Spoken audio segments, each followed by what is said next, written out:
क्या हो कि मैं अगर आपसे कहूँ कि दुनिया के सबसे खतरनाक अपराध वो नहीं होते जिसमें गोली चलती है, बल्कि वो होते हैं जिसमें सामने वाला इंसान ये मान के बैठा होता है कि उसे प्यार किया जा रहा है। वो जिस इंसान के साथ सारे सपने देखता है, अपने भविष्य की सारे सपने सोचता है, मुस्कुराता है, हंसता है। वो सोचता है कि मैं इस इंसान के लिए जान तक दे दूंगा। उसे क्या पता वही इंसान उसकी मौत की सेज की तैयारी में लगा हुआ होता है। ये सब केस सुन के हमारे दिमाग में एक सवाल बार बार उठता है कि क्या इंसान सही में परफेक्ट क्राइम कर सकता है, या फिर हर अपराधी अपने कोई ना कोई पीछे ऐसा सुराग छोड़ के जाता है जो उसे उसकी किए की सज़ा पे ले जाती है। आज हम किसी केस के बारे में डिस्कस नहीं करेंगे, बल्कि उस पैटर्न को समझने की कोशिश करेंगे जिसमें प्यार सिर्फ एक मुखौटा होता है और मौत का इरादा। फिल्में देख के हमें ये लगता है कि सबूतों को मिटाना कौन सी बड़ी बात है। सारे गवाहों को ख़त्म कर दो, सीसीटीवी कैमरे में से खुद को गायब कर दो, अपने फ़ोन को भी इस दुनिया के वजूद से मिटा दो। लेकिन हकीकत से बहुत जुदा है।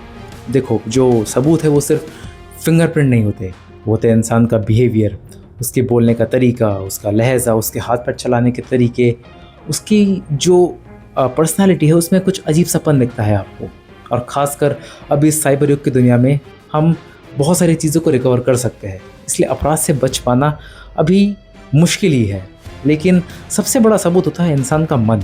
अपराध करने से पहले एक इंसान रहता है, लेकिन अपराध करने के बाद उसी अपराधी का नॉर्मल इंसानों की तरह बिहेव करना एक बड़ा चैलेंज बन जाता है। अभी भारत में भी कुछ इसी टाइम के मामले के देखने को मिल रहे हैं। जैसे अभी पुणे में लोहागढ़ वाला केस, जहाँ पर केतन नाम के 26 साल के लड़के को उसके अपनी होने वाली बीवी ने मार दिया। क्यों? वही बॉयफ्रेंड वाला चक्कर। उसके बाद सबसे famous case the Raja Raghuvanshi case, जिसमें हनीमून के नाम पे उसे खाई से नीचे धकेल दिया गया। तो ज़रा देखिए इन सब केसेस में क्या देखने को मिल रहा है। भले ही लोग अलग अलग थे, जगह अलग अलग थी, लेकिन पैटर्न सेम था। सबसे पहले किसी तरीके से इंसान का भरोसा और विश्वास जीत लेना, फिर कोई अकेली जगह ढूंढना, उसके बाद सारी प्लानिंग करके इंसान को मार देना और उस कहानी को इस तरीके से दुनिया के सामने प्रेजेंट करना जैसे कोई दुर्घटना लगे। बहुत सारे लोगों का ऐसा मानना है कि अगर पैसा होगा तो ये सारी प्रॉब्लम्स बिल्कुल नहीं होगी। भाई क्यों? क्योंकि मेरे पास तो पैसा है, मैं तो जो चाहे वो खरीद सकता हूँ, जो चाहे वो कर सकता हूँ। पर अभी जो हमने 2 केसेस सुने, उन दोनों में क्या था? जो दोनों लड़के थे वो करोड़ों के मालिक थे, उनके पास पैसों की कोई कमी नहीं थी, उन्हें बस एक अच्छे जीवन साथी की तलाश थी। पर अनएक्सपेक्टेडली उन दोनों की हत्या कर दी गई। तो इससे हमें क्या देखने को मिलता है कि जो अपराधी होता है वो हमेशा पैसों के पीछे नहीं भागता। कभी कभी पैसों से ज़्यादा ये देखता है कि कौन इंसान उस पर जल्दी से ट्रस्ट कर सकता है, कौन सा ऐसा इंसान है जो उसे जो भी बोले वो करे, जब चाहे वहाँ मिलने के लिए चले आए बिना कोई सवाल किए। और अक्सर इसी मामलों में, इन जैसे कुछ मामलों में, बंदूक से ज़्यादा भरोसा हथियार का काम करती है इन अपराधियों के लिए। अपराधी अक्सर ये सोचता है कि उसने अपने प्लान को इतनी अच्छी तरीके से एग्जीक्यूट किया है कि उसके क्राइम को कभी कोई पकड़ ही नहीं सकता, कोई माई का लाल उसके हाथ भी नहीं लगा सकता। लेकिन अक्सर वो 3 सबसे बड़ी ऐसी गलती करता है जिसकी वजह से वो आखिर तक पकड़ा ही जाता है। सबसे पहली गलती, हर सवाल में अपने बयान, अपनी कहानियों को बदलना। दूसरी सबसे बड़ी गलती ये, एक अपराधी का ये मानना कि इस डिजिटल दुनिया में जो कुछ डिलीट हो चुका है उसको दोबारा रिकवर नहीं किया जा सकता। जैसे सीसीटीवी फुटेजेस हो गई, चैट्स हो गई, कॉल्स हो गई। लेकिन आज इतने सारे तरीके मौजूद हैं इनको रिकवर करने के कि एक अपराधी के भी सर के ऊपर से निकल जाए। और तीसरी और आखिरी सबसे बड़ी गलती, इंसानों का बिहेवियर। वो सब कुछ बता देता है। एक अपराधी अपने दुख को छुपाने के लिए बहुत नाटक कर सकता है। वो दुख का एक्टिंग करेगा कि यार मुझे बुरा लग रहा है, मेरे लव्ड वन के साथ ऐसा हो गया, वैसा हो गया। लेकिन वो एक्टिंग को, उस दुख को ज़्यादा जी नहीं सकता, क्योंकि वो दुख उसका कभी था ही नहीं।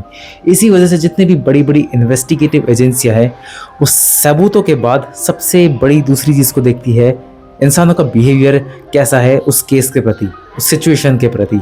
इसलिए वो जल्दी से उस पैटर्न को नोटिस कर लेते हैं। मेरा वीडियो बनाने का ये मोटिव नहीं है कि ये डिसाइड करूँ कि कौन दोषी है कौन दोषी नहीं है, ये काम अदालत का है। लेकिन मेरे सबसे बड़ा सवाल, मेरे दिमाग में सबसे खटकने वाली बात यह है कि एक इंसान अपने सो कॉल्ड प्यार को पाने के लिए किस हद तक गिर सकता है, जहाँ पर उसका जो ऑन प्रोफाइल, ऑन पेपर या दुनिया के सामने जो सो कॉल्ड प्यार होता है वो उसको एक योजना बना लेता है। जो रिश्ता होता है उसको एक ऑब्स्टेकल नज़र आता है और जो भविष्य होता है अपने ये सब ऊट पटांग हरकतों की वजह से वो काली कोठरी में दिखाई देता है। रही बात परफेक्ट क्राइम की, तो वो बस फिल्मों में एग्जिस्ट करता है, जहाँ पर एक अपराधी अपने क्राइम को करके कुछ ना कुछ इगड़म तिगड़म लगा के छुपा के भाग जाता है। लेकिन असल ज़िंदगी में जो अपराध करता है वो अपने पीछे कोई ना कोई एक ऐसा सुराग, कोई ना कोई एक ऐसी कड़ी छोड़ जाता है जो उस केस के लिए सबसे बड़ा टर्निंग पॉइंट साबित होती है।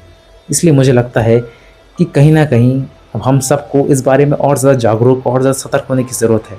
हमें हमेशा अपने आँख, नाक और मुंह को खुला रखना चाहिए। मैं मजाक नहीं कर रहा हूँ, बट ये सच्चाई है। अब क्या कर सकते हैं, आपके आसपास के लोगों पर भरोसा नहीं कर सकते। किसके मन में कब किस तरीके का प्लान चल रहा है, you don't have any idea, but you need to be careful about it, because शायद ये कलयुग है। And just be safe.